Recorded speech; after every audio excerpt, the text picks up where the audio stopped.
Hello అండి. అందరికీ నమస్కారం. Welcome to my channel. అందరూ ఎలా ఉన్నారండి? నేనైతే చాలా బాగున్నాను. ఈ వీడియోలో మీరు చూస్తున్న ఈ వంటకాలన్నీ మా మరిది వాళ్ళు ఇంకా మా ఆడపడుచు ఇద్దరు పెళ్లి రోజులు ఒకే రోజు కావడంతో నలుగురు కలిసి ఈ పెళ్లి రోజును సెలబ్రేట్ చేసుకున్నారు. వీళ్ళ పెళ్లి రోజును చాలా బాగా సెలబ్రేట్ చేశామండి. చికెన్ ఇంకా బిర్యానీ, సాంబార్, పెరుగుతో ఇలా వంటకాలు రెడీ చేశాము పెళ్లి రోజులకి. ఇంకా ఇంతమందికి వంటలు వండుకొని తినేసరికి మధ్యాహ్నం అయింది. కేక్ అయితే అప్పుడు కట్ చేయలేదు. సాయంత్రం అయితే ఫ్రీగా ఉంటామని చెప్పేసి 2 కేకులు తెప్పించి కేక్ కటింగ్ అయితే సాయంత్రం పెట్టామండి. కొంచెం చీకటి పడుతుంది, సాయంత్రం అయింది కదా. వీడియోలకి లైటింగ్ ఫోకస్ అయితే సరిపోలేదండి. కొంచెం అడ్జస్ట్ అవ్వండి. కొంచెం వీడియో అనేది ఇక్కడ నుంచి డల్ గానే ఉంటుంది. మా మరిది ఇంకా తోటికోళ్ల పెళ్లి రోజు, ఇంకా ఆడపడుచు అన్నయ్య వాళ్ళ పెళ్లి రోజు, 2 పెళ్లి రోజులు ఒకే రోజు కావడంతో చాలా సంతోషంగా అనిపించింది. డేట్ ఒకటే అయినా కానీ సంవత్సరాలు వేరండి. సెలబ్రేట్ చేసుకోవడానికి ఒకే రోజు కావడంతో సెలబ్రేషన్స్ కూడా బాగా కుదిరాయి.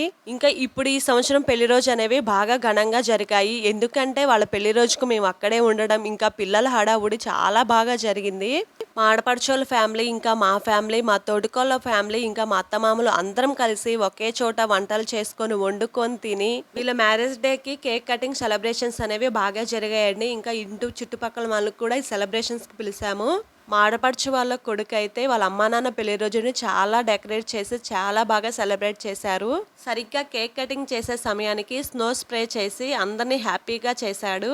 మా ఆడపడుచు ఇంకా అన్నయ్య, తోటికోడలు, ఇంకా మా మరిది అయితే ఈ పెళ్లి రోజునైతే చాలా బాగా ఎంజాయ్ చేశారు. వీళ్ళు కేక్ కట్ చేయడానికి కొంచెం ఆలస్యమైందండి. దీనికోసం పిల్లలైతే ఆ 2 కేకుల కోసం ఎంతో ఎదురు చూశారు. ఎప్పుడు కేక్ కట్ చేస్తారో, ఎప్పుడు తినాలని ఆతృతతో ఎదురు చూశారు. ఈ సెలబ్రేషన్స్ కు వచ్చిన జనాలు ఇంకా పిల్లలు చూశారు కదా ఎంతమంది వచ్చారో. చాలా హ్యాపీగా అనిపించింది. వీళ్ళిద్దరు పెళ్లి రోజులు ఒకే రోజు కావడంతో అందరికి బాగా కలిసి వచ్చింది. ఇంకా మేము కూడా సమ్మర్ హాలిడేస్ లో అక్కడ ఉండడం వల్ల చాలా హ్యాపీగా అనిపించింది. ఈ పెళ్లి రోజుల సెలబ్రేషన్స్ అనేవి ఎలా జరిగాయో ఇప్పుడు ఈ వీడియోలో చూసేయండి.